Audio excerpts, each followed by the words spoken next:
no había puesto a grabar. Les decía entonces que tanto TCP como UDP son protocolos extremo a extremo. En ese orden de ideas los dos se parecen bastante, pero digamos la diferencia sutil entre uno y otro es que TCP es orientado a conexión y UDP es no orientado a conexión. Ahora, la razón por la que TCP es orientado a conexión, o al menos el argumento inicial por el cual TCP se definió como un protocolo orientado a conexión sobre una red de paquetes no orientada a conexión como es IP, es precisamente darle confiabilidad al protocolo IP. Es decir, TCP en principio me garantiza que los datos se empiezan a enviar cuando ya hay una conexión establecida y me garantiza la entrega de los datos al otro extremo de la conexión. Eso,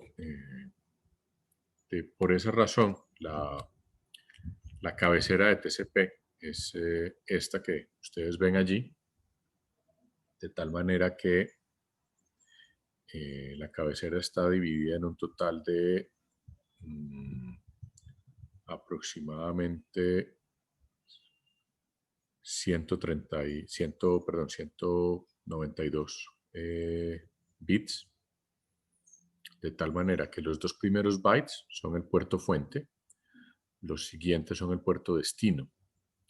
Con el puerto fuente y el puerto destino, como ya también mencioné hace tal vez un par de clases, se establece lo que se denomina el socket o la conexión, es decir, una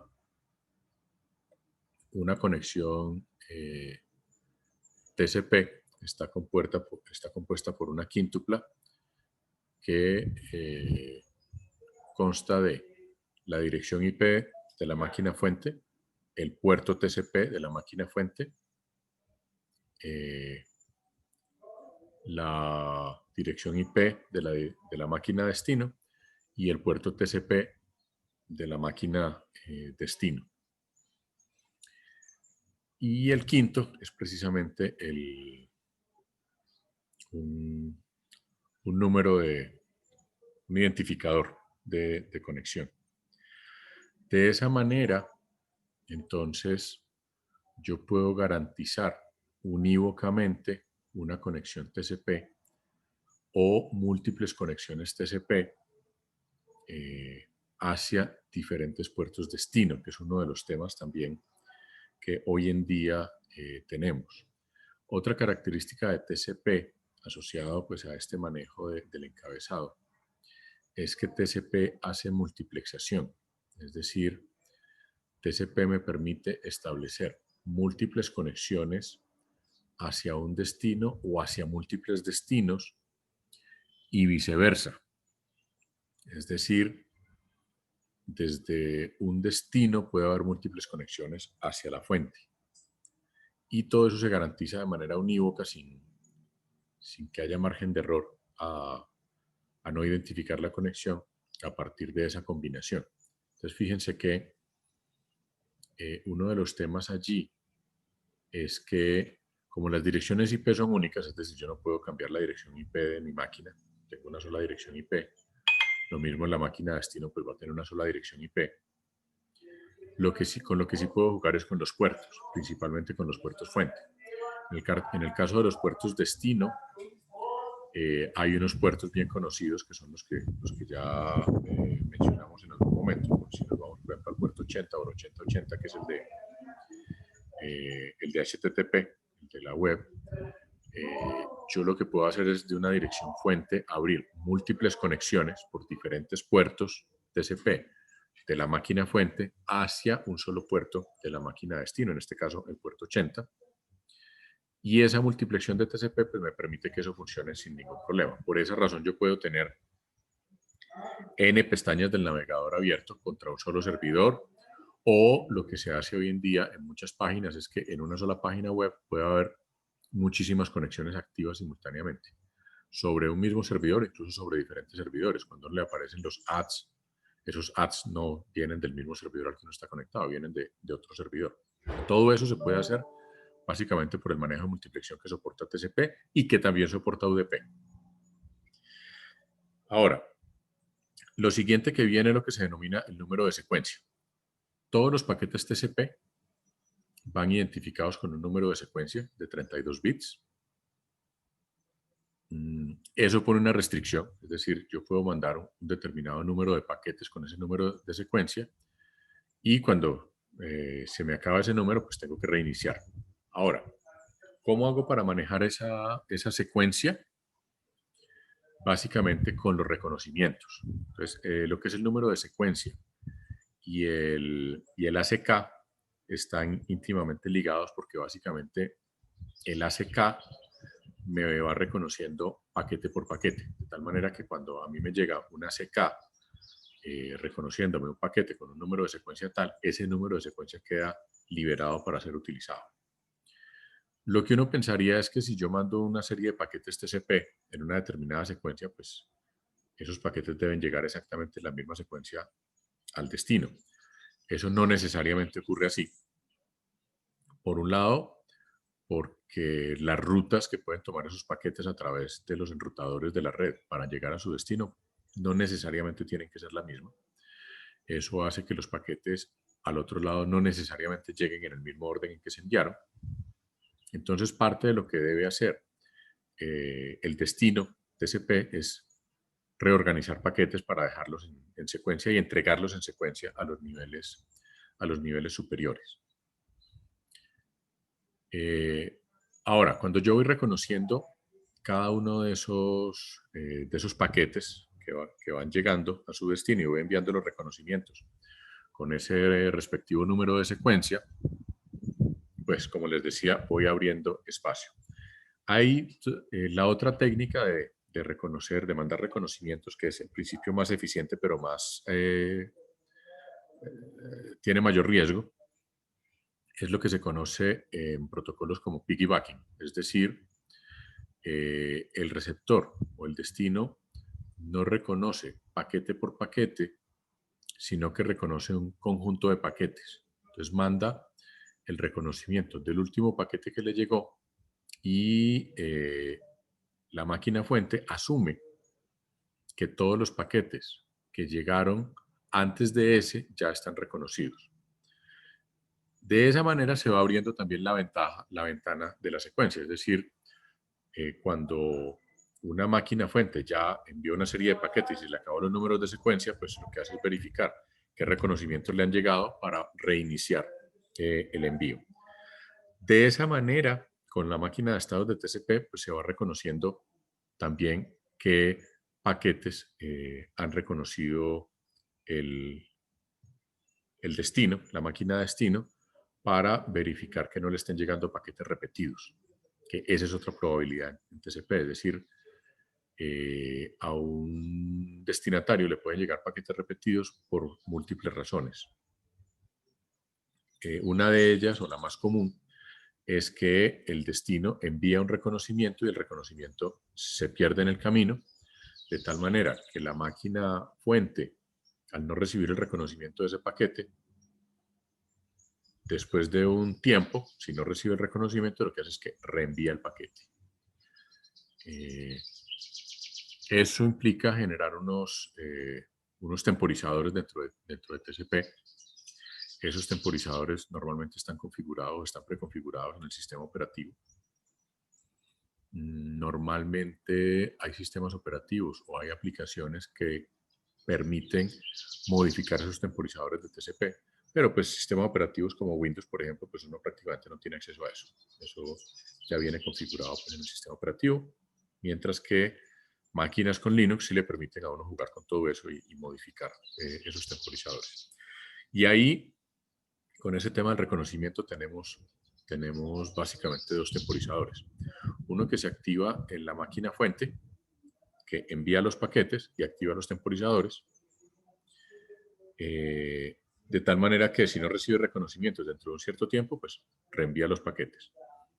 Y en el lado del destinatario, de la máquina de destino, esos temporizadores se activan con el envío de los ACKs, de los reconocimientos, de tal manera que si la máquina de destino envía los reconocimientos y no recibe ningún tipo de respuesta, o sea, no sigue recibiendo paquetes de la máquina fuente, pues entonces lo que hace es que cuando se le vence el temporizador, vuelve a enviar los reconocimientos, porque es posible que el reconocimiento se pierda.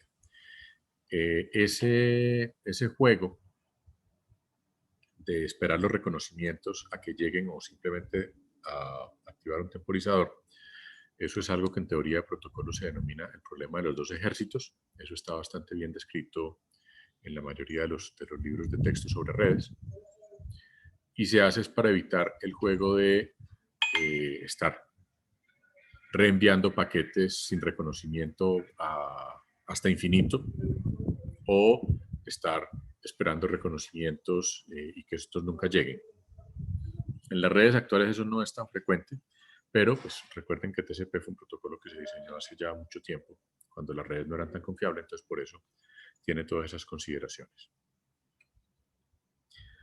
Ahora, hay estos tres campos de offset, reservado y flags, no los vamos a... no voy a hablar de ellos ahora, se los dejo para que ustedes indaguen un poquito más. El siguiente campo es el del tamaño de ventana. El tamaño de ventana está relacionado con dos cosas, con una cosa que se llama el slow start y con algo que se denomina el control de flujo en TCP. Ahorita hablamos un poquitico más del control de flujo en un par de diapositivas, pero básicamente el tamaño de ventana permite ajustar la longitud del paquete TCP de acuerdo a las características de la red. En el caso del slow start, lo que se hace es que cuando se establece la conexión de TCP, el protocolo arranca con una ventana muy pequeña. Creo que eran 64 bytes que encontraron todos ustedes, que era el dato para Windows, por ejemplo.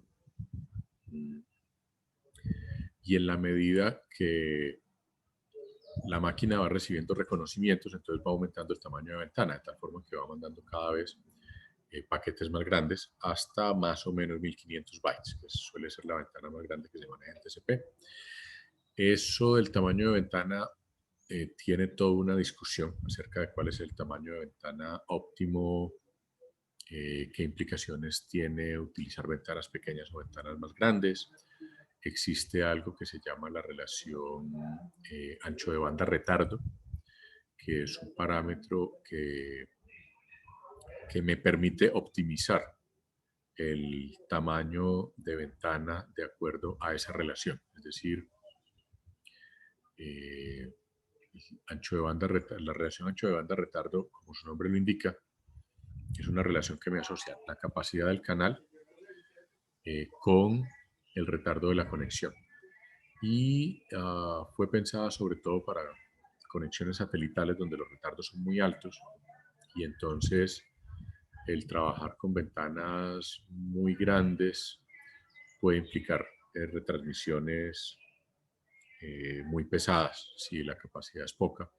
Y además, en un sistema como los satelitales, pues también todo se va a demorar más. Entonces los temporizadores hay que ajustarlos de acuerdo a ese retardo y así sucesivamente. Entonces hay todo un tema de cómo se ajusta adecuadamente el tamaño de ventana, y eso lleva también a diferentes implementaciones de TCP, que si ustedes también indagan un poquito van a encontrar que hay por lo menos 4 o 5 variantes de TCP.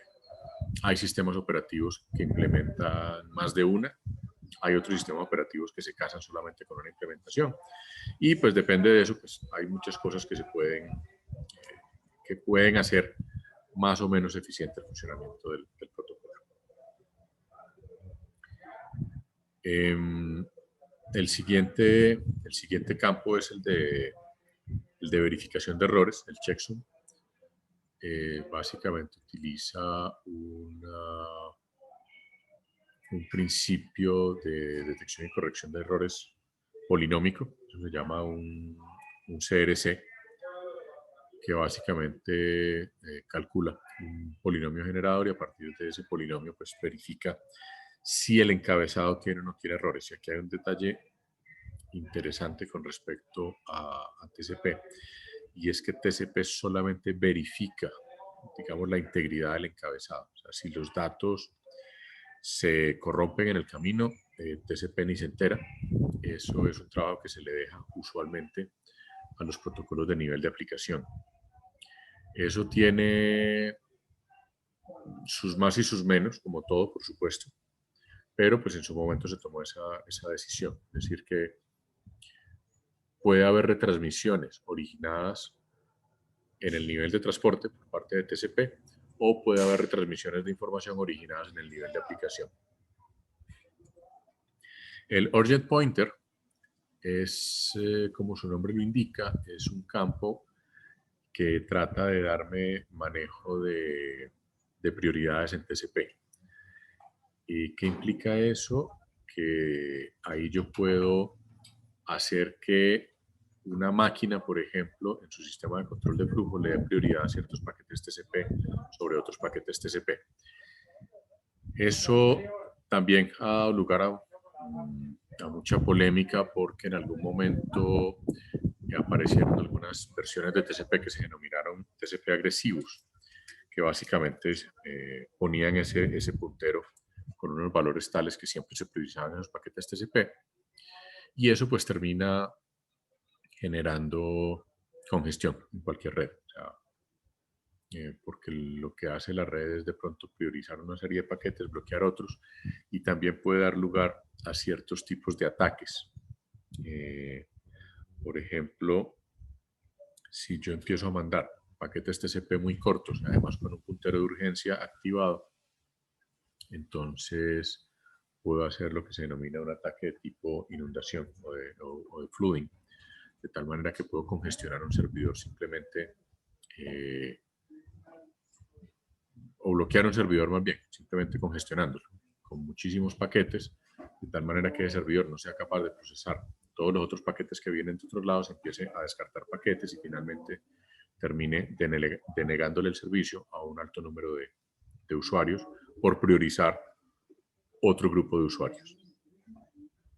Y finalmente, el campo Options es un campo bastante amplio que da lugar a un montón de funcionalidades que tiene el TCP, a un montón de estados. TCP tiene distintos estados dependiendo de cómo esté funcionando el protocolo, y eso se maneja en ese campo Options. Con respecto al establecimiento de conexión y a la finalización de conexión, pues bueno, creo que ustedes ya, no sé si ya empezaron a hacerla, a jugar en la práctica, pero seguramente lo van a hacer mañana. Ya lo mencionaron así ahora hace un momento. Se envía primero un paquete SYN, que es como el paquete de solicitud de inicio de conexión. El otro extremo de la conexión debe enviar un reconocimiento de ese SYN. Y finalmente, el fuente envía una ACK y en ese momento queda establecida la conexión y empiezan a enviar datos hasta que se decida finalizar la conexión. Eso se denomina el protocolo a tres bandas o el mecanismo a tres bandas más bien, pues porque como lo pueden ver ahí, son básicamente tres envíos. 1, 2, 3. Y luego hablando del famoso problema de los dos ejércitos. Si uno se queda pensando en que, y entonces cómo sabe el receptor si el ACK del SYN ACK llegó o no llegó, pues ahí se puede quedar eternamente tratando de enviar paquetes a un lado y al otro. La decisión que se tomó en TCP fue simplemente decir, listo, si yo recibí el SYN ACK, envío el ACK y la conexión debe quedar establecida y envío paquetes.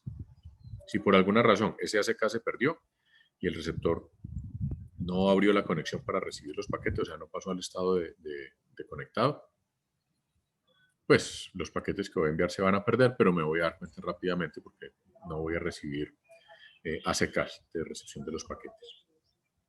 Si lo comparamos con UDP, fíjense que en UDP no hay un establecimiento de conexión, simplemente hay una solicitud, respuestas y pare de contar. O sea, ahí ya en el momento en que yo envío una solicitud, de una vez estoy enviando datos. Y lo mismo con la respuesta, voy enviando datos y voy enviando ACKs. UDP tampoco tiene retransmisión de paquetes. Eso es otra característica. Y es la razón por la cual UDP normalmente está asociado a todo lo que son sistemas de transmisión de tipo streaming. Sistemas de voz, sistemas de multimedia o de streaming tipo over the top, OTT, como Netflix y demás.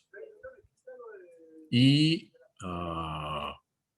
por algo parecido, y por un problema con TCP, es que el protocolo QUIC, del que vamos a hablar, yo diría que el martes, se monta sobre UDP. En el caso de la finalización de la conexión o del cierre de la conexión, hay dos formas de cerrar la conexión. Digamos, la primera y la que oficialmente se debería, digamos, la normal, decirlo de alguna forma, es esta que está aquí, es decir, el iniciador de la conexión, o bueno, cualquiera de los dos lo puede hacer. En este caso se habla de un iniciador y un receptor, es porque el iniciador es el que manda el paquete FIN solicitando finalizar la conexión. El otro lado básicamente le envía un ACK. Después del ACK envía también un paquete FIN diciendo sí, yo también estoy terminando. Y el iniciador recibe el ACK y en ese momento ambos ya cierran la conexión. La conexión aquí se cierra básicamente desde que el iniciador envía el ACK. En ese momento el iniciador ya cierra la conexión y el receptor cierra la conexión una vez recibe el ACK. Ahora, la segunda forma de cerrar la conexión es lo que se denomina un cierre pasivo de la conexión. En este caso, es el receptor recibe el paquete FIN y él en ese momento activa un temporizador y si no pasa nada más, él simplemente cierra la conexión y al otro lado igual, si no llega nada más, él cierra la conexión. Entonces, de esa manera son como los dos tipos de cierre de conexión. Eso me permite también, por ejemplo, que si el receptor en algún momento simple y llanamente deja de recibir información del iniciador, no recibe ni siquiera un paquete FIN, sino simplemente deja de recibir información, hay un temporizador que se establece para que si después de pasado cierto tiempo no recibe nada más, cierra la conexión. Asume que es que al otro lado pasó algo o cualquier cosa y cierra la conexión y no pasa nada. Es decir, aunque digamos la lógica de TCP establece que la forma común de finalizar la conexión es así, no necesariamente. Cualquiera de los dos, de manera individual, pueden cerrar la conexión si definitivamente dejan de recibir información. Esos son básicamente timeouts, lo que se conoce como timeouts. Son temporizadores que se activan para evitar que si hay fallas de la red, que si se cayó un servidor, que si se me fue la luz a mí me quedé sin internet, entonces el servidor al otro lado quede con los puertos abiertos esperando que yo envíe cosas o que solicite cosas cuando hay otro montón de usuarios necesitando ese recurso, etcétera, etcétera. En el caso de UDP, la cabecera de UDP, fíjense que es mucho más simple. Tiene lo mismo que TCP en temas de puerto de origen, puerto de destino. En ese sentido son idénticos. Los puertos que están definidos también son los mismos, es decir, toda la lista de puertos de TCP y de UDP son exactamente los mismos. La definición de socket es exactamente la misma en términos formales. En términos de aplicaciones, pues hay una diferencia que ya ustedes la vieron en el curso de programación en red. Hay también un campo de longitud que básicamente me dice de qué tamaño es el paquete UDP y el checksum, o sea, el control de errores. UDP es muchísimo, muchísimo más simple. Y hoy en día debo decir que UDP es mucho más común que TCP. Yo no sé si ustedes en el ejercicio que tienen programado mañana para el laboratorio lo van a hacer de esa forma, como lo tienen planteado, pero por ejemplo, si ustedes utilizan Chrome como navegador, pueden encontrar, por ejemplo, que Chrome no utiliza TCP, que sería lo normal. O sea, sobre HTTP, pues se debe utilizar TCP. Sin embargo, Chrome hace uso de UDP porque Chrome implementa otro protocolo que se llama el QUIC, que es como un protocolo que tiende a reemplazar a TCP para la mayoría de los casos, sobre todo por el manejo de las múltiples conexiones, que es uno de los problemitas que cuando hablemos de QUIC pues vamos a entrar más en detalle en por qué razón QUIC se monta sobre UDP y que muchas de las cosas que estaban sobre TCP pues empiecen a ser reemplazadas por QUIC. Ahora, sobre el control de congestión en términos generales se basa en lo que hoy en día se conoce como algoritmos de manejo activo de cola o Active Queue Management Algorithms, de los cuales, y se llaman así es porque la idea que se planteó en el año 2000 aproximadamente con un RFC, que es el Random Early Detection, escrito por una señora Sally Floyd, que en su momento hizo muchísimos aportes al tema de Internet. En el Random Early Detection fue donde por primera vez se planteó este tema de gestión activa de colas. ¿Cuál es el problema típico de congestión en los sistemas TCP? Hay dos motivos de congestión en una red TCP/IP. El primero es que se llenen las colas de los dispositivos, llámese del enrutador o llámese la cola del servidor. En el caso de TCP, como es extremo a extremo, pues son las colas de los servidores básicamente las que me van a afectar. Sin embargo, los protocolos de gestión activa de colas tratan de alguna manera de lidiar con la congestión intermedia y no necesariamente de la congestión extremo a extremo. Eso es un tema que implica una interacción entre TCP con IP para hacer ese manejo. Pero la idea es que cuando un servidor se congestiona porque sus colas de entrada se llenan, empieza a descartar paquetes. Ahora, la otra razón por la cual se produce congestión es porque el número de paquetes por unidad de tiempo que llegan al destino es mayor que la capacidad de paquetes por unidad de tiempo que es capaz de manejar el destino. Y ahí viene también parte de la discusión en temas del tamaño del paquete, porque la capacidad en términos de paquetes por unidad de tiempo es más o menos independiente del tamaño del paquete, por lo cual en esos casos sería más conveniente trabajar con paquetes de mayor tamaño, pero por el lado del tamaño de la cola, entonces el tema es por otro lado. El tema del tamaño de la cola, si el paquete es muy grande, entonces la cola se puede llenar más rápidamente. Y entonces ya, digamos que por ese lado podría ser más recomendable trabajar paquetes más cortos. Entonces fíjense que eso tiene que ver con ese asunto del tamaño de ventana que les mencionaba un dato, o sea, hace un rato. Eso está relacionado con este tema del control de congestión.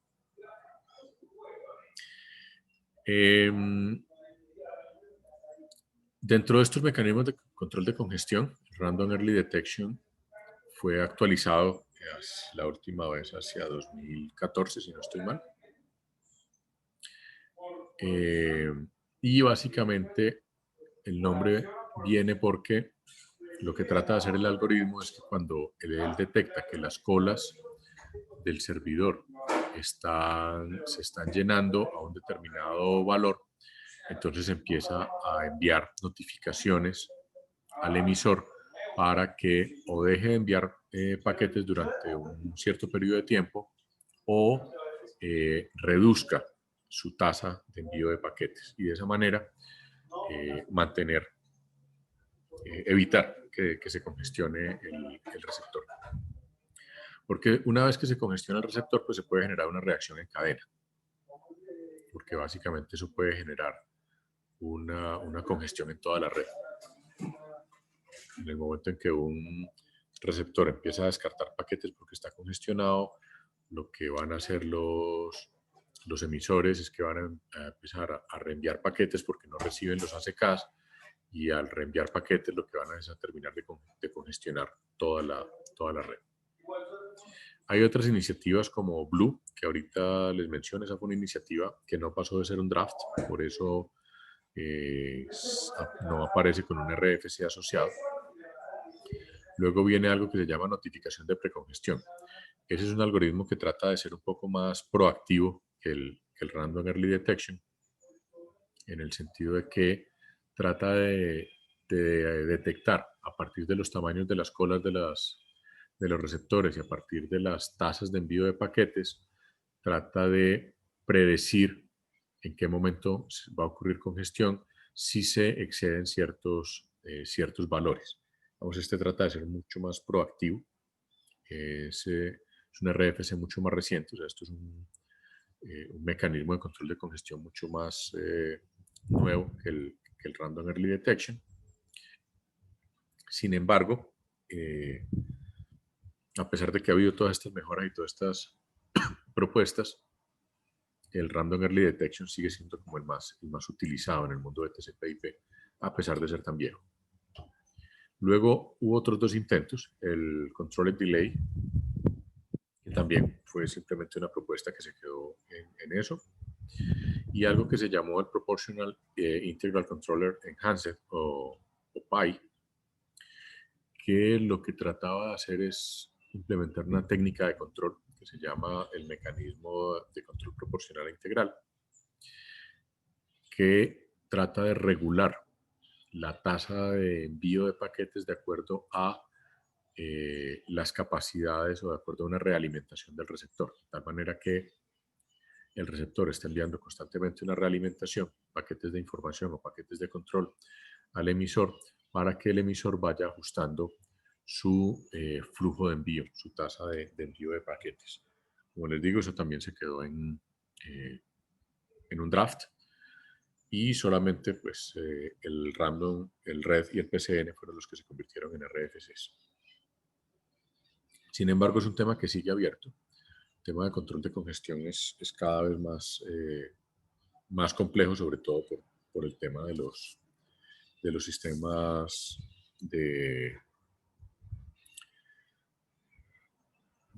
streaming. Y finalmente, una breve mención a lo que se llama RTP y RTCP.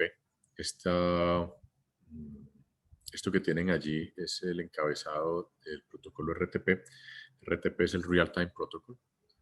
Real Time Protocol, como su nombre lo dice, es el protocolo de tiempo real, es el que se diseñó para manejo de flujos multimedia, de flujos de streaming sobre redes TCP/IP. RTP funciona con UDP, y ahí viene un tema que es propio del nivel 4 de las redes TCP/IP, y es que RTP está también en el nivel de transporte, actúa en conjunto con UDP, o sea, se monta sobre UDP, digamos que su protocolo de transporte es UDP, pero lo que hace es implementar unas funcionalidades propias de redes de multimedia, y normalmente funciona asociado a un protocolo de nivel de aplicación que se llama el SIP, el Session Initiation Protocol. Fíjense que en este caso, aquí lo que implementan son complementos de lo que ya hay en UDP. Hay un número de secuencia, por supuesto, para lidiar con la pérdida de paquetes. En este caso no hay retransmisión, es tiempo real. Viene con un timestamp. Este timestamp es bien importante aquí porque es para controlar fundamentalmente el jitter y para poder determinar si un paquete que eventualmente llegó por fuera de la ventana de tiempo en el que debería llegar se pueda descartar.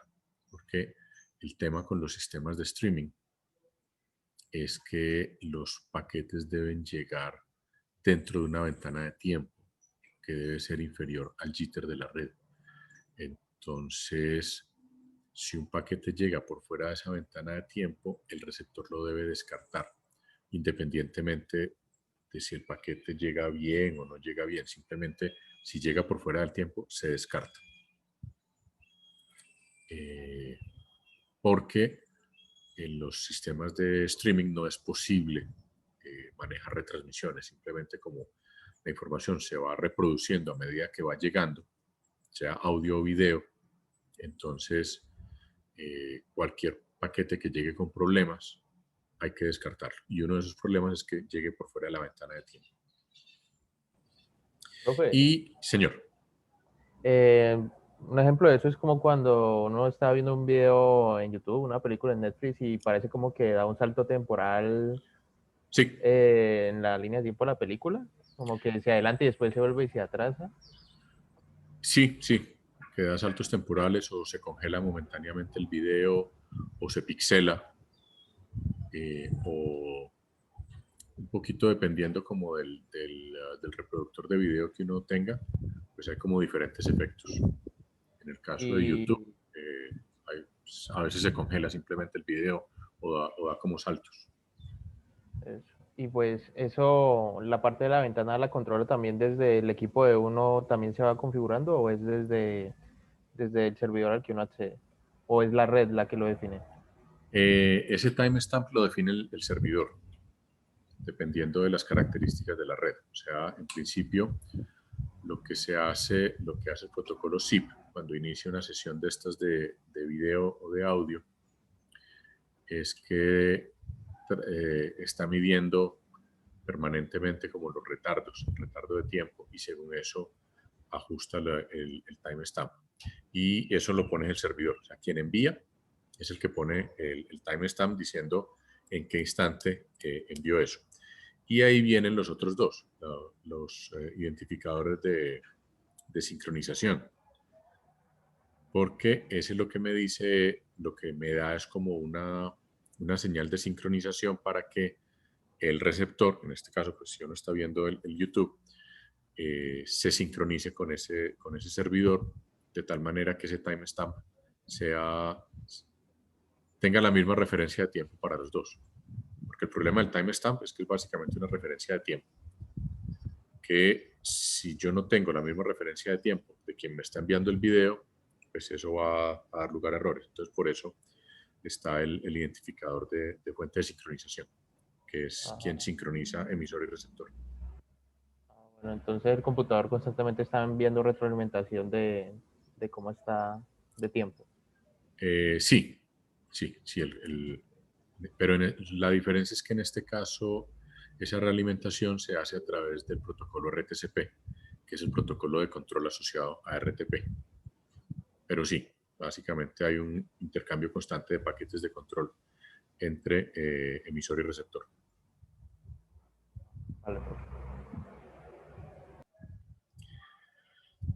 Eh, bueno, y el otro, que es el Contributing Source Identifier, es básicamente un identificador de quién es la fuente de ese video. Eso funciona cuando puede haber distintas fuentes del mismo archivo. Eso a veces pasa cuando, cuando se utilizan servidores espejo. O, mejor dicho, es muy común que grandes sistemas o tipo Netflix o YouTube y demás, el video no necesariamente está en un servidor, puede estar distribuido en varios servidores y eventualmente lo que se trata de hacer es buscar el servidor que me da mejor rendimiento. Y para eso se utiliza este Contributing Source, para identificar básicamente quién es el que me está enviando esa información en un momento determinado. Y simplemente mencionar rápidamente que RTCP, aunque ya lo acabo de decir, es el protocolo de control asociado a RTP. Esos dos van completamente de la mano. O sea, RTP es el que me maneja los datos y RTCP es el plano de control. Vale la pena mencionar que si hablamos de redes definidas por software, eventualmente RTCP puede estar manejado por el controlador SDN.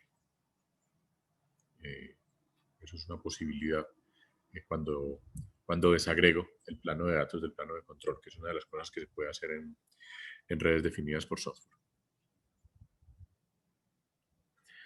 Bueno, voy a mostrar simplemente otra cosa que hay en otra presentación. Esta es una presentación de un libro, pero si logro que mi computador funcione. Lo que quiero es mostrar rápidamente esto.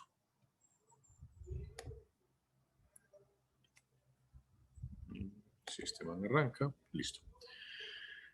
Esta es la máquina de estados de TCP, o bueno, una versión simplificada de la máquina de estados para manejar solamente el manejo de conexión. TCP es un protocolo que tiene una máquina de estados bastante grande, que es un protocolo bastante complejo.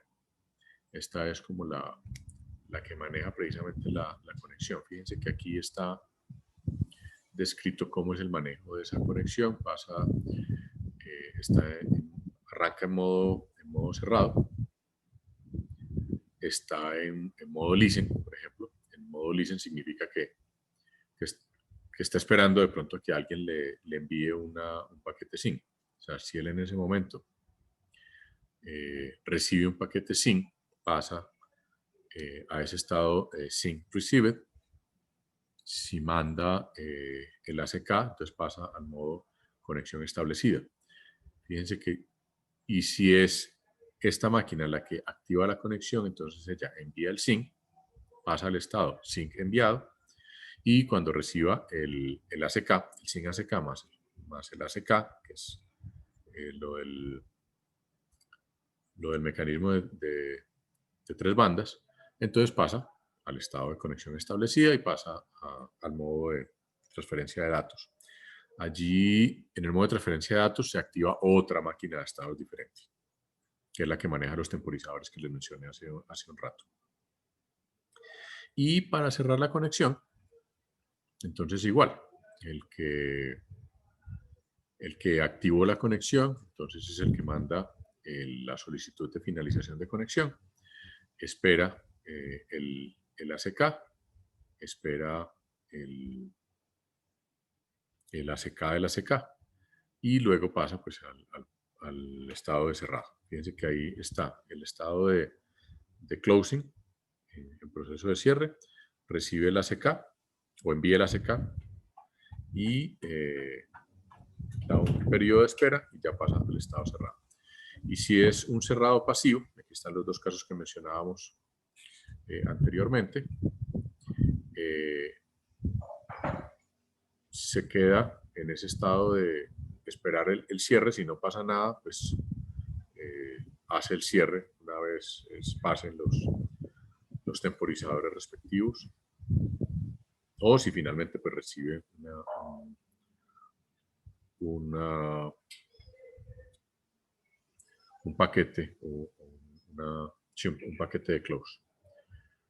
Ahora quiero mencionar rápidamente también los RFCs que les mencioné. Este es el Controller Delay Active Queue Management, que como les digo se quedó en un Internet Draft. Esto es de 2014. Esto fue algo que propuso Van Jacobson. Ese es un personaje que si ustedes lo buscan van a encontrar muchísimas contribuciones de él al mundo de Internet. Entonces aquí es donde se describe esa propuesta de control de delay, CODEL. Este señor hasta en 2014 por lo menos estaba en Google. Yo no sé si él debe estar retirado ya, porque cuando yo lo conocí por allá en 2004 o algo así, ya era una persona bastante mayor. Entonces probablemente ya está retirado. Este es el otro, el PIE, que también fue una propuesta en este caso de Cisco. Aquí propusieron pues este mecanismo de control de congestión por medio de los buffers, el Active Queue Management y la notificación explícita de congestión, que es, digamos, esto se basa en algo parecido al RED. El RED es uno de los algoritmos que habla de notificación explícita de congestión. Eso significa que básicamente notifica la congestión cuando prácticamente ya está ocurriendo. Y aquí están los RFCs.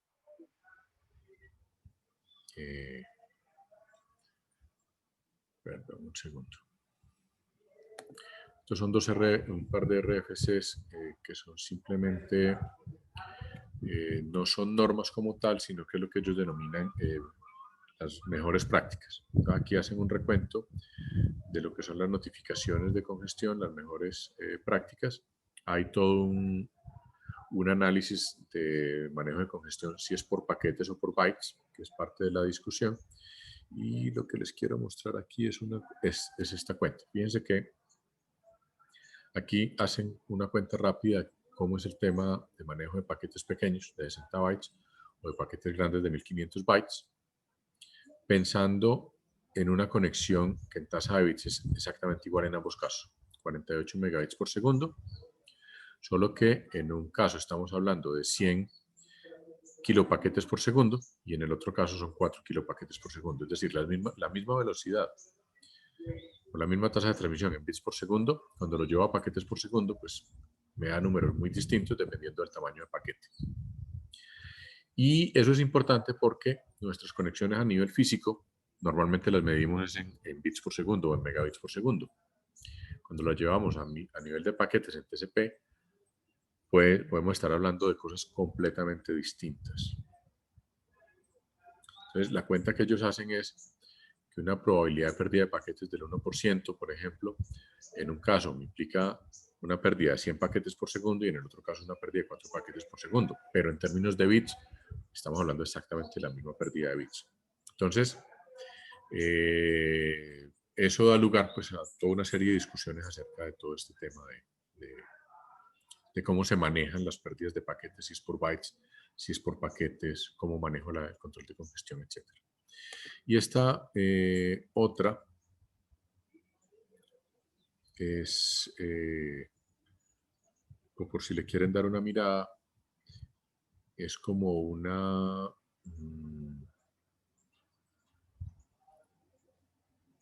visión de hacia dónde debe ir el protocolo TCP.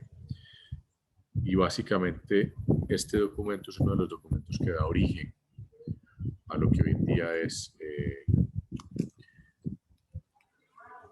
el protocolo, el QUIC, que es un protocolo que tiende a reemplazar a TCP sin matar TCP. Pues, les recomiendo que de pronto le peguen una miradita. Yo lo voy a subir al Moodle pues, para que lo tengan.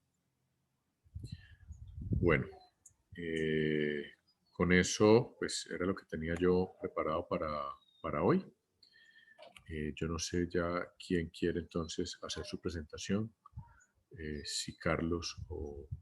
Ah, se me fue Mateo. Creo que quedamos en Carlos, sí o sí. Y Mateo se desconectó. He realizado mi exposición. ¿Cómo? Ah, ¿vos tampoco la has realizado? No, profe.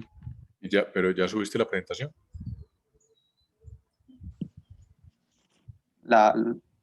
Subíla por favor, porque no me acuerdo a qué hora se cierra. Entonces, para que no... Ah, ok.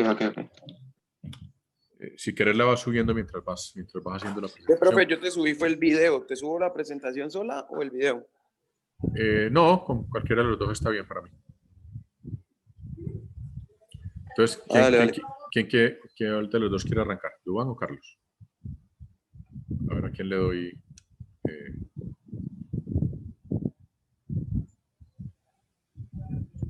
Bueno, entonces que empiece Carlos ya. O sea, ¿quieres que...? No, pues lo estaba preguntando. No, pues que yo estoy en el celular. Dale, ya voy a pasar al compu. Vale, si quieres, Duván va haciendo la presentación mientras vos pasas al compo. Duván, ¿vos la tenés lista ya? ¿O Mateo? Ya voy, es que se me parrandeó el internet y acabo de Sí, llegar. sí, me di cuenta que estabas por fuera.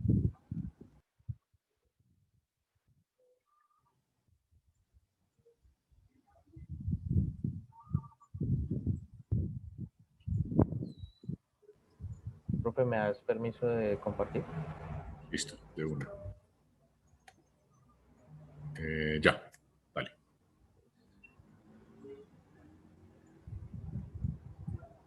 Profe, Bueno, disculpa, ¿hay un nuevo enlace? no, es el Eh, mismo. no, no, Ah, Ya, el mismo, el mismo. Ok. es el mismo, sí. bueno, Listo, ahí ya están viendo estamos. la presentación. Sí, ¿Sí? sí, la estamos viendo. Ok. Bueno, entonces la tecnología que me tocó es 5G y pues vamos a empezar con las RFC relacionadas. Estas son las de marco de autentificación flexible, que son las que están aquí proyectándose. Tenemos las de TCP, las de HTTP2, las de JSON, las de WAV2 y SDP. También las que estén relacionadas con arquitectura y señalización de ingeniería y serialización de ingeniería de tráfico y me enredé. En, Encadenamiento. que yo soy como tartamudo y hay palabras que no me salen. Encadenamiento de servicios y enrutamiento de origen. Los tres últimos, pues, eran varios, así que sí, simplemente dejarlos enunciados y si pues quiere investigar, ahí en el IETF aparecen todos los relacionados. ¿Qué más? Y los protocolos del Core Network son los de los RFC mencionados anteriormente, como HTTP2, TLS, que es el de seguridad de la capa de transporte, si no estoy mal, y TCP y IP en sus versiones puede manejar IP versión 4, IP versión 6 y la que es como apilada entre las dos. Esos son los protocolos que maneja dentro de 5G. Ahora bien, las tecnologías que tienen nivel físico es la misma, que es, como su nombre lo indica, de múltiples entradas y múltiples salidas, ya que maneja varias antenas en la parte de recepción y varias en la parte de transmisión para mejorar el rendimiento, ya que puede manejar varias capas de datos a la hora de transmisión. Tenemos PDCCH, que es un canal que se utiliza para transmitir información de control en enlace descendiente, y PDSSH, que es el que se encarga de transportar los datos, que es un poco como lo que nos mencionaste ahorita de los protocolos para video, de que uno se encarga de manejar los datos y otro de la parte de control. Y también están pues las mismas tecnologías, pero para los enlaces ascendentes. Y está el HART, que es el que se encarga de dar retroalimentación después de que se hace la decodificación de estas otras tecnologías para indicarle al equipo del usuario qué debe hacer dependiendo de cada uno de los casos. Perdón, te interrumpo un segundo. ¿Ustedes en algún momento trabajaron en el curso de redes 1 con los protocolos ARQ? No. Adaptive Repeat and Request. O sea, sí los mencionamos, pero no trabajamos con ellos. Pero, o sea, los describieron, más o menos se acuerdan de qué va. Acordarme ahorita mismo, no tanto, pero yo creo que repasándolo sí me acuerdo bastante. Vale la pena que repasen esto porque vuelve y juega. Los protocolos ARQ son protocolos que datan de muchos años atrás. En el caso de las redes móviles se utiliza una variante que es el ARQ híbrido, que es un poco más eficiente que el ARQ original. Pero en IoT, y por lo tanto en ciudades inteligentes, industria 4.0, etcétera, se utiliza mucho este mecanismo de Adaptive Repeat and Request. que son unos protocolos particulares de, como su nombre lo indica, básicamente son protocolos de sondeo selección, básicamente. Entonces, vale la pena que le peguen una miradita porque se los van a encontrar en sistemas de tercera, cuarta, quinta y sexta generación, en tecnologías móviles. Se los van a encontrar en Internet de las Cosas, se los van a encontrar en la Industria 4.0. Vale, seguí, por favor. Vale. Bueno, y ahorita, pues, la parte de la arquitectura, pues, voy a hablar un poco sobre la arquitectura de standalone, ya que la otra no implementa todos los servicios que ofrece 5G, pero esta sí implementa todos los servicios, ya que todo está montado sobre 5G. Y cabe en donde tenemos el DN, que es la red de datos, que va conectada al UPF, que es la función de plano de usuario, que es bastante importante, ya que esta nos conecta con la arquitectura de LED, si no estoy mal, a través aquí no aparece, a través de la interfaz N9, que es una que se conecta con la arquitectura con la red de, que es lo que nos preguntaba. Y también es la que se encarga de conectar con los servicios que se prestan en esta arquitectura, que cabe recalcar que es una arquitectura orientada a los usuarios. Y bueno, con respecto a lo de... Un día me llamabas con un argumento. A Al lo otro de... día me llamabas con otro. A lo de la... a- se me fue. A lo de... Se me fue el nombre. El controlador de red open source, ¿cómo es que se llama? Se me fue. El, el, Era el, Open el Open Daylight. Este. El Open Daylight, pues sobre ese no encontré cómo opera específicamente aquí adentro, pero decía que servía mucho para mejorar todos los procesos de virtualización de la red y que fueran mucho más eficientes. Más no encontré como tal cómo funcionaba. Estuve hasta ayer buscando, pero Bueno, sí, porque no, digamos, a ver, Open Daylight en el caso de las redes 5G es el controlador SDN y te permite virtualizar lo que se denomina el RRC de la red. Es decir, las redes 5G te permiten virtualizar casi todos los servicios. Incluso hay un concepto que se llama Cloud RAN, que es la red de acceso radio en la nube. Eso suena medio raro, pero es básicamente porque se deja solamente el nivel físico y toda la parte de control se lleva a un controlador tipo Open Daylight. Incluso hay, aquí en América Latina, DirecTV está implementando una red 5G bajo ese modelo. No recuerdo si están utilizando Open Daylight, creo que sí, por lo que le oí a alguien de DirecTV en una conferencia hace un par de meses, pero es más o menos por ese lado la cosa. vale. Y pues eso sí, y en la mayoría de partes que estuve leyendo hablaba mucho de que el UPF es bastante importante, sobre todo en la parte de interconectar con las demás infraestructuras que se ven dentro del 5G.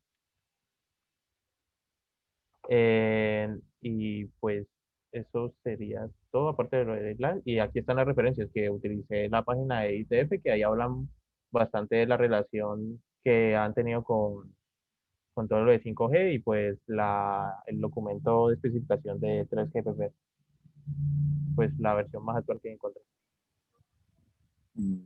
Sí, bueno, una pequeña observación. Por si alguna vez les toca trabajar con estos documentos de 3GPP. Esta versión 15 hace referencia a lo que es el release. El release 15 es el primer release que tiene que ver con 5G, Ajá. aunque en algunos documentos hay algunas cosas de 5G que vienen en release 14. En algunas cosas ya estamos en release 16, pero hay otras donde seguimos en release 15. Fíjense que esto es un documento de septiembre de 2019. Entonces, probablemente este documento particular, que es el 915, que es el documento general de arquitectura y planificación de red, todavía no ha pasado a la siguiente versión. Y el otro detalle es que, digamos, la serie 21, en teoría, es todavía tercera generación, sin embargo, al ser release 15 es quinta. Pero quinta generación es ya la serie 36, al menos en lo que son los niveles inferiores. Ya, sino que en el buscador pues me enredé un poquito, entonces Sí, no, y la verdad es que, o sea, uno dentro del 3GPP, hasta que no conoce muy bien cómo funciona, a veces es fácil perderse, sobre todo por los cambios de nomenclaturas. y 21 pues es 3G, 25 es 4G, 36 es parte 4G, parte 5G.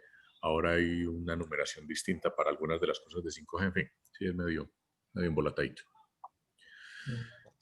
Listo, no sé si alguien tiene preguntas.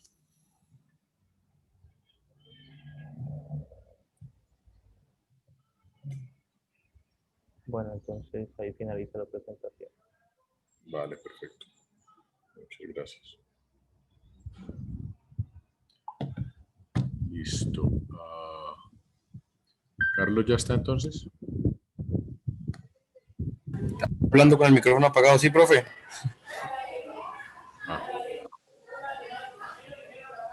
Listo, ya te doy privilegios de...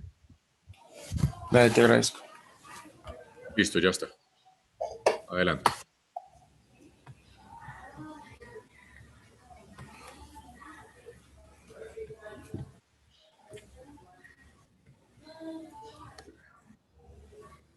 Ok, yo les voy a hablar hoy acerca de la red de vehículos. Bueno, en sí la red de vehículos o comunicaciones vehiculares se desarrollan como parte de sistemas de transporte inteligentes que tienen como objetivo lograr seguridad y productividad. Las redes de comunicación vehiculares proporcionan aplicaciones como características sumamente distintas. Es así que algunas de estas aplicaciones requieren tecnologías que no están disponibles en la actualidad. En cuanto a los protocolos relacionados con esta técnica, con esta tecnología, hablamos de que las innovaciones tecnológicas desarrolladas en el campo de automóviles, en las compañías automotrices, beneficiarán en muchos aspectos de nuestra vida, tanto en ámbitos sociales, económicos, políticas, de protección al medio ambiente, desarrollos tecnológicos, políticas relacionadas en cuanto a normatividad de seguridad y emisiones y de infraestructura vial. Todo eso para optimizar en todo sentido la transportación de las personas y bienes. Hablando de los protocolos, voy a mencionar 5 de estos, que fueron los más relevantes en cuanto a la tecnología de vehículos. Comenzamos por el protocolo de comunicación MOST.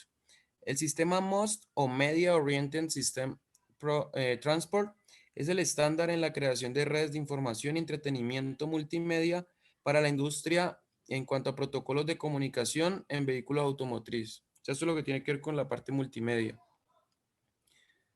Continúo con el protocolo de comunicación FlexRay.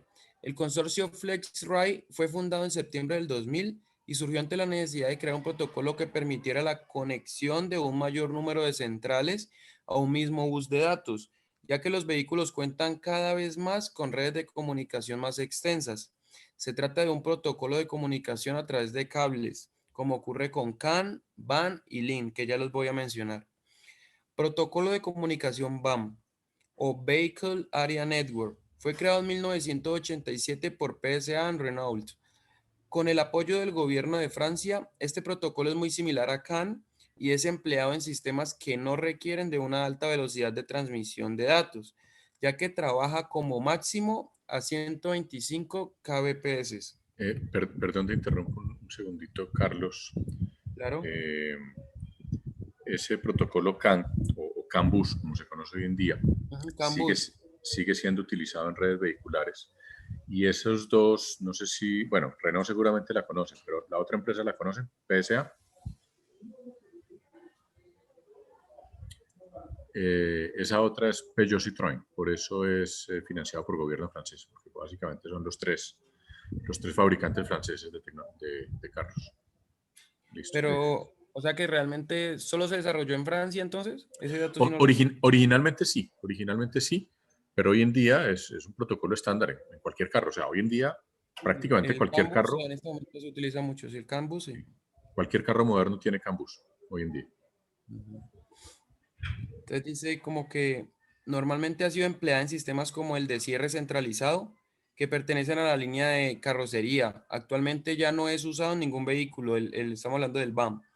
Su estructura, al igual que el CAN, es multimaestro, pues todas las centrales están conectadas al bus, o sea, como el ejemplo del CAN bus que estaba hablando el profe, y pueden intercambiar datos entre sí, respetando la prioridad en el protocolo de transmisión de datos. Ahora sí hablemos del CAN o Control Area Network. La incorporación de los sistemas electrónicos en automóviles ha aumentado cada vez más. Desde la gestión del motor se ha ido ampliando la aplicación del control electrónico y actualmente podemos encontrarlo en todos los sistemas del automóvil: motor, tracción, seguridad, confort y comunicación.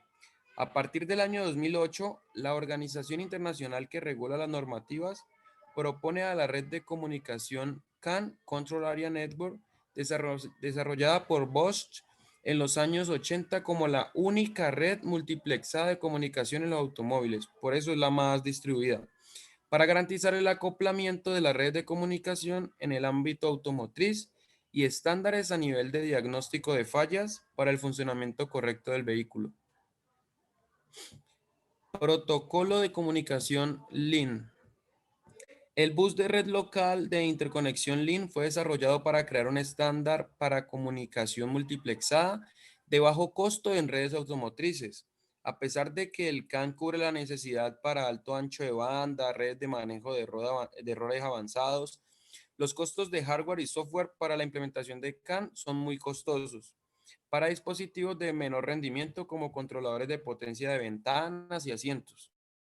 Entonces, LIN proporciona comunicación rentable en aplicaciones donde el ancho de banda y la versatilidad de CAN no son requeridos. O sea, donde la verdad no es necesario pagar tanto dinero para tener un bus CAN. Entonces, LIN entra ahí. Puede implementar LIN prácticamente a un menor precio usando el transmisor receptor estándar serial universal asincrónico, que es el UART, embebido en la mayoría de microcontroladores modernos de bajo costo, que son de 8 bits.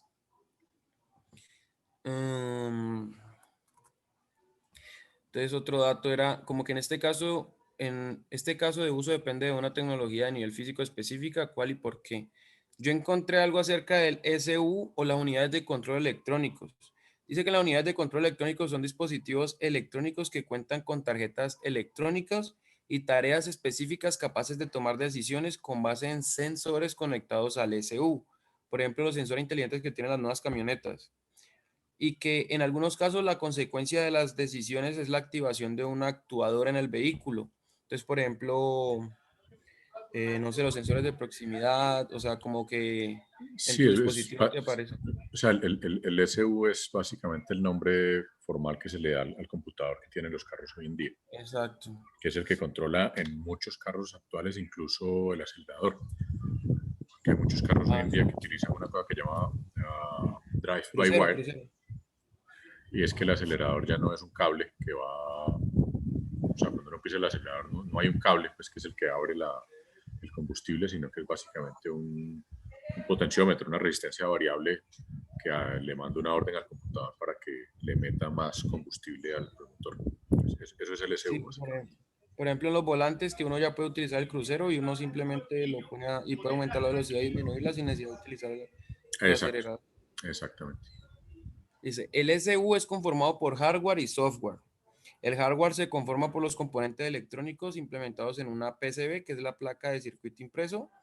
Los principales componentes en un SU son el microcontrolador con su respectivo firmware, que es el que tiene las series de instrucciones configuradas en el microcontrolador, la memoria EEPROM y la memoria flash. El SU se caracteriza por tener varias entradas y salidas, tanto analógicas como digitales. Maneja interfaces de comunicación con diferentes protocolos, Integra componentes que pueden controlar elementos de potencia y se caracteriza por tener diagnósticos y ejecuta subrutinas que toma decisiones con base en las señales de entrada. Deberá ser una tarjeta que cumpla con diferentes pruebas. Entonces, un caso muy específico, por ejemplo, en este son los carros Tesla, que literal analizan lo que está pasando y toman una decisión como de qué sería lo más conveniente de hacer, si puede girar, no puede girar o algo así. Además, también se toma referencia de las vibraciones, de las temperaturas límite, la inmunidad electromagnética y pruebas en los límites de alimentación de voltaje. En un ECU encontramos los siguientes bloques funcionales. El fuente de alimentación para la parte digital, analógica y de potencia. El microprocesador con sus respectivas memorias flash y RAM. El módulo de enlace de comunicación, que en la mayoría de casos es CAN. El módulo de entradas y salidas digitales, de frecuencia y analógicas, y por último el módulo de salidas con control PWM, que es el modulador de ancho de pulsos, que fue lo que hicimos en señales. Bueno, ¿cómo se relaciona el caso de uso con IP? El uso de dirección IP en vehículos. Hace ya 10 años, Gerard Segarra, un responsable tecnológico de Renault, ya habló de la necesidad de casar la conectividad a bordo con IPv6. Y fue bastante antes de la implementación universal del protocolo nuevo. Y habrá modelos que no necesiten una IP, sino varias. Como por ejemplo, una central puede conectarse a Internet de forma independiente por razones de diagnóstico o reparación remota, bajo las correspondientes medidas de seguridad, claro. El sistema de infoentretenimiento usará su propia dirección también. Esto dependerá de cada diseño, pero es una posibilidad. Algunos expertos le quitan importancia al problema, ya que los coches pueden conectarse a redes privadas con su propio sistema de direcciones y así no consumir direcciones públicas. En un lenguaje más sencillo sería como que tener una red local, como la que puede haber en un edificio y que tiene, no sé, su propio espacio de direcciones, independiente pues del de Internet, que son las direcciones privadas. Eso es lo que habla. Y también hacía referencia como que estas tecnologías en los coches que son C2C o B2B, que es coche a coche, y las tecnologías que son de coche a infraestructura, que son C2X y B2X. En cuanto a la arquitectura, en relación con el SDN, encontré algo acerca del el VANET o Vehicular Ad Hoc Network. Hablando del SDN, un ejemplo real para esta propuesta es una red ad hoc vehicular, que es lo que yo digo, VANET, en la cual los vehículos pueden comunicarse entre sí. Propone utilizar SDN en una red VANET donde los conmutadores SDN son los vehículos y dispositivos en la carretera. Reciben los mensajes de control de la unidad central para realizar las acciones de enrutamiento. Eso fue lo más relacionado que encontré con SDN. Vale, perfecto. Perfecto. Y en cuanto a la biografía, pues yo la verdad sinceramente utilicé muchos blogs porque lo que es como la red de vehículos, o sea, en este momento se está hablando mucho de ello. Entonces se comenta mucho, pero yo investigué más que todo en blogs. Y algunas tesis de investigación acerca de esto. Sí, hay mucha documentación también. Hay un par de lo que le subí de información, creo que hay un par de artículos. Hay una revista de IEEE que se la recomiendo sobre este tema de redes vehiculares, porque es un tema también que se está moviendo muchísimo. Y es que en este momento habla la verdad muchísimo más. Sí, y como les digo, es una cosa que se está moviendo mucho, que hoy en día, digamos aquí en Colombia todavía no nos ha llegado tanto, pero la mayoría de los carros japoneses hoy por hoy vienen con conexión inalámbrica, o sea, los carros japoneses vienen ya con funciones de VANETs, de redes vehiculares.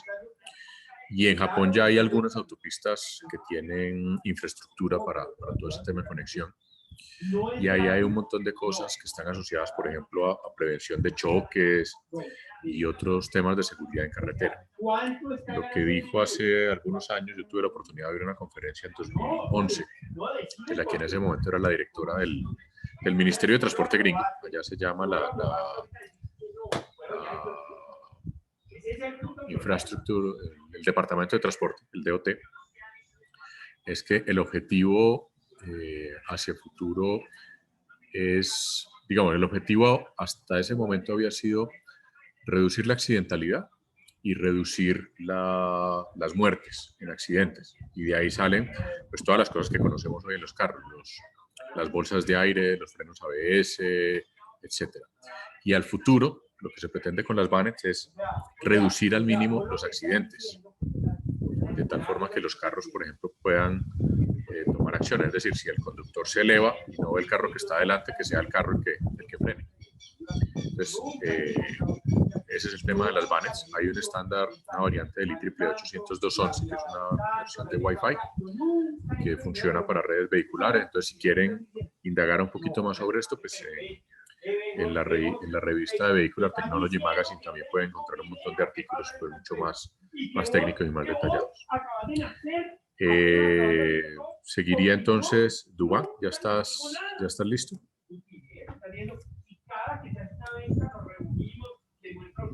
Sí, profe. Listo, ya te doy entonces acceso. Listo, ya está. Adelante, por favor. Listo, ya voy.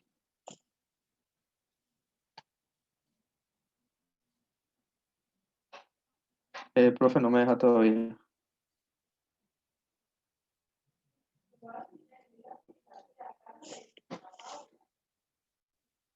Profe. Sí, ya. Dale. Sí, ya estamos viendo la presentación. ¿Ya está viendo la presentación, profe? Pues estoy viendo Listo. tus diapositivas, pero todavía no están en modo presentación. Listo, ok. Bueno, entonces a mí me tocó lo que viene siendo el tema de las Smart Cities o las ciudades inteligentes. Y pues la ciudad inteligente es aquella pues que utiliza el potencial de la tecnología y todos aquellos avances que hasta hoy hemos tenido, por ejemplo, en las tecnologías de la información, y que el principal propósito es promover de manera más eficiente el desarrollo sostenible y mejorar la calidad de la vida de los ciudadanos. Por ejemplo, tenemos demasiados, o sea, uno de los problemas a futuros que se prevén es que el 85% de la población mundial viva en ciudades, y pues esto va a hacer que haya emisiones de CO2, abastecimiento energético, el problema del tráfico automovilístico en las ciudades. Entonces, el propósito de las ciudades inteligentes es aplicar las tecnologías de la información, como ya lo he dicho, con el objetivo de resolver estos problemas, obviamente, que brindar una solución, pero también buscar como una mayor eficacia de los recursos, de los recursos disponibles y una mejora en la comunicación también. Entonces, tenemos, por ejemplo, ventajas de las ciudades inteligentes, es que contribuyen a la mejora del medio ambiente porque se enfocan en minimizar la contaminación y la generación de residuos. Buscan también utilizar de manera responsable recursos naturales como el agua, y también es muy importante porque apuestan a energías renovables. Es como el enfoque, lo que más enfoca lo que viene siendo implementar todas estas tecnologías para la ciudad inteligente. También ahorra costos a sus ciudadanos. Por ejemplo, en Barcelona, en la ciudad de Barcelona de España, en 2014 se ahorraron 75 millones de euros por la implementación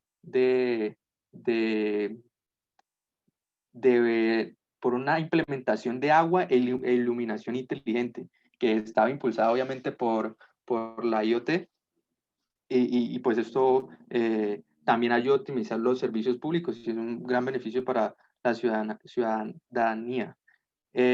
También mejora la transparencia en la gestión de las administraciones públicas, porque, por ejemplo, se pueden implementar, aunque ya lo hay, lo del voto electrónico, pues no se ha implementado del todo, al 100%, pero ya hay como algunos avances, Pues esto hace que sea la tecnología la que administre lo que viene siendo el conteo, pues para evitar cualquier tipo de fraudes que pueda llegar a haber. También consigue retener empresas y pues atraer talento y pues mejorar la comunicación de los ciudadanos. Pues esto es como los requisitos para hacer una Smart City, que pues básicamente, obviamente hay que tener desarrollo económico, hay que ser prácticamente un país de primer mundo, básicamente para poder implementar todas estas tecnologías.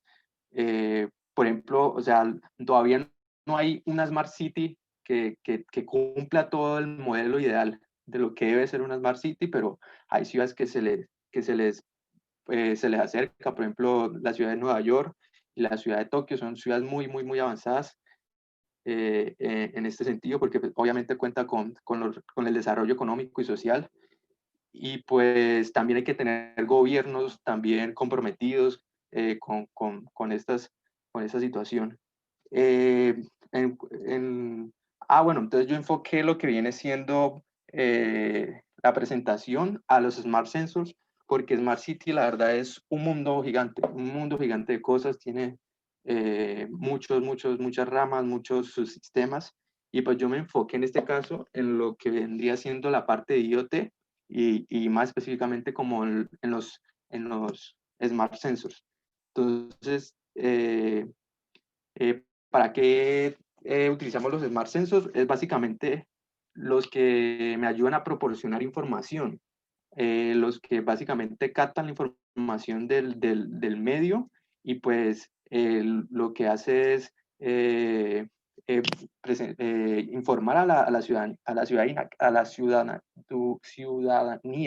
de esta información. ¿Cuál información puede ser? Por ejemplo, información sobre el tráfico, sobre el clima, sobre la contaminación, y pues esto hace que cualquier ciudadano pueda estar conectado, pueda conectarse a través de cualquier, pueda conectarse a través de cualquier dispositivo electrónico y ver y tener esta información al alcance. Entonces tenemos, por ejemplo, muchos sensores, por ejemplo, el sensor de estacionamiento, que básicamente facilita la fluidez del tráfico, pues porque lo que hace es que evita que los carros estén dando vueltas en busca de parqueadero. Sensores de tráfico que informan a los ciudadanos sobre los estados del tráfico, sobre los posibles atascamientos. Por ejemplo, pueden ayudar a elegir la mejor ruta, la ruta que tenga menor congestión. Sensores de humedad para lo que tiene que ver con el tema del clima. Sensores de luz, que más o menos de lo que leí era que tenía que ver mucho con el ahorro de la energía, porque hacía todas por ejemplo, el alumbrado público hacía que se encendiera o se apagara automáticamente en función a la luz natural que había. Y pues hay muchos sensores de paso, sensores meteorológicos, de contaminación, de recogida, tratamientos de residuos urbanos. Entonces ya enfocándonos más en lo que respecto a la tarea, era qué protocolos aplican para este caso. Entonces, tenemos por ejemplo acá el modelo TCP y cada una de las tecnologías, o sea, podemos ver cómo cada una de las tecnologías que se implementan en cada capa del modelo TCP. Y pues, ¿qué más tengo por acá? Las 8 tecnologías de sensores inteligentes en proyectos IoT. Estos son las tecnologías que están en lo que viene siendo la parte de los proyectos. Entonces tenemos Bluetooth. Cabe recalcar que cada una es una tecnología y que detrás de esa tecnología hay muchos protocolos. Por ejemplo, Bluetooth, que básicamente los sensores de Bluetooth nos permiten tener un alcance efectivo de 50 a 100 metros y pues que admite velocidades de transferencia de datos hasta 1 mega. Y pues Bluetooth no es un protocolo, o sea, Bluetooth es un estándar y ese estándar tiene muchísimos protocolos por dentro. Está Zigbee, que está basado en el estándar IEEE 802.5.4, que se ha convertido en uno de los protocolos de comunicación más utilizados. Punto 15, punto 15. Punto 15, eso, punto 15.4, que es, básicamente se utiliza para conectar dispositivos de 10 a 100 metros y emite velocidades de 250 kilobytes por segundo. Y pues es una tecnología más de baja potencia y de baja velocidad. Y pues básicamente es ideal para la transferencia de datos bidireccional entre los sensores de IoT. Tenemos SysLowPAN, que es es una tecnología un poquito más avanzada porque tiene como una malla inalámbrica que habilita como nodos IP individuales y pues su objetivo es superar las barreras técnicas y comerciales para conectar cualquier tipo de dispositivos al Internet. Tenemos el Wi-Fi, que pues el Wi-Fi pues, conocidos por todos, que para comunicaciones más rápidas y de mayor volumen, y pues puede transmitir rangos de 50, puede transmitir en rangos de 50 metros y a velocidad, y utilizando bandas de frecuencias de 2,4 GHz y 5 GHz. Las aplicaciones para celular, que pueden diseñarse redes LTE, 4G y 5G. Y pues que pueden pueden comunicar dispositivos a distancias de hasta 35 kilómetros. Tenemos también lo que viene siendo Profinet, que Profinet ya es como un conjunto de protocolos y que básicamente es altamente compatible con las tecnologías de bus de campo y se puede integrar fácilmente con los sistemas industriales existentes, y pues proporciona sistemas de mapeo de datos para permitir que el protocolo se comunique con otros protocolos de IoT. Y pues estos son como una de las tecnologías del proyecto IoT. Y la segunda pregunta era que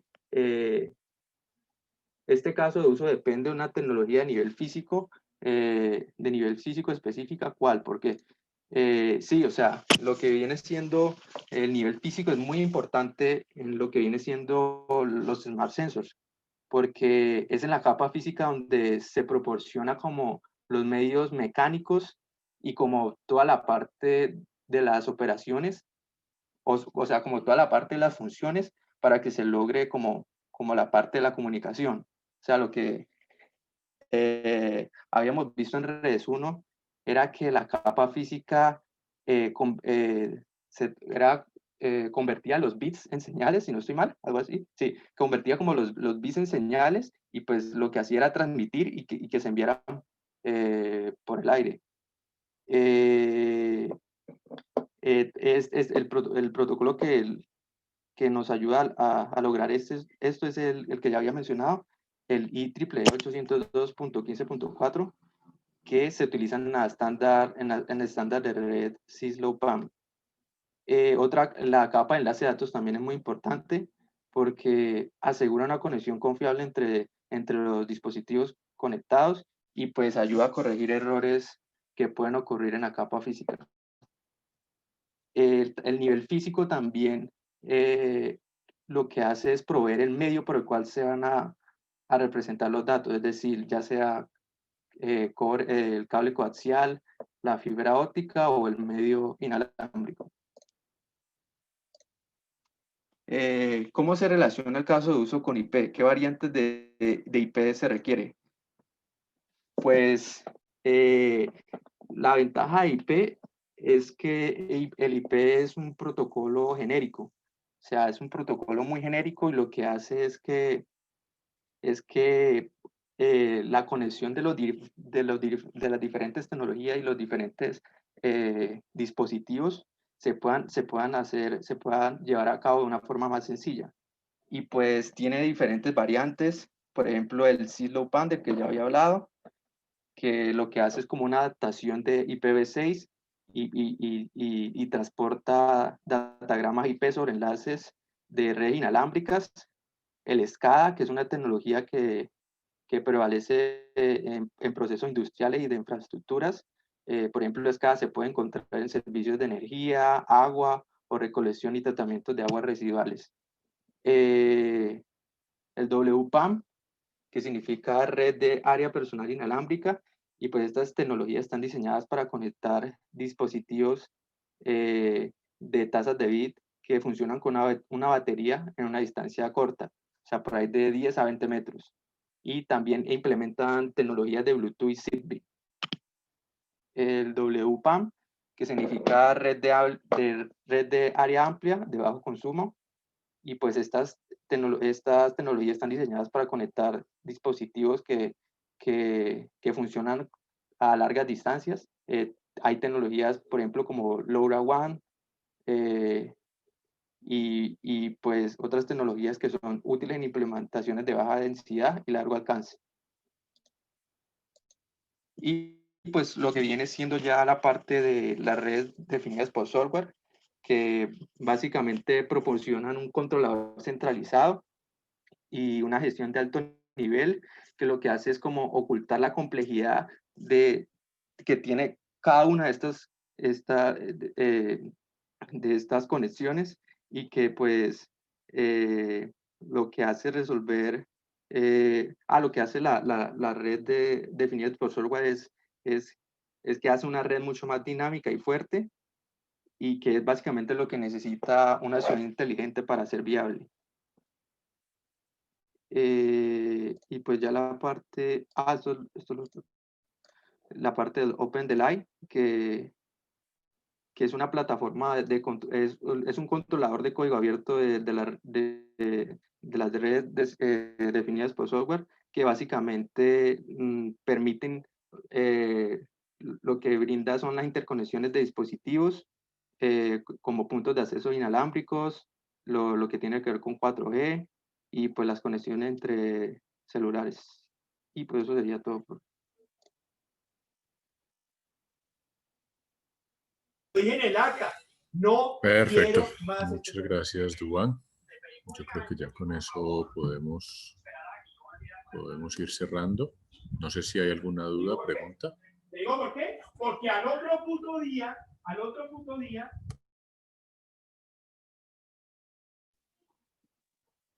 Yo creo que de momento no, profe. De momento no hay dudas. Vale, perfecto. Entonces nos vemos el martes, y el martes, mejor dicho, el martes empezamos a hablar de Quick para cerrar esta unidad. Si tienen, de pronto mañana en el laboratorio les surgen dudas de TCP, de UDP, de RTP, etcétera. Si tienen dudas, pues entonces las discutimos el martes, ¿vale? Vale. Bueno, nos vemos entonces el martes. Tengan buen fin de semana. No, gracias, profe. Hasta luego. Chao. Profe, que estés bien.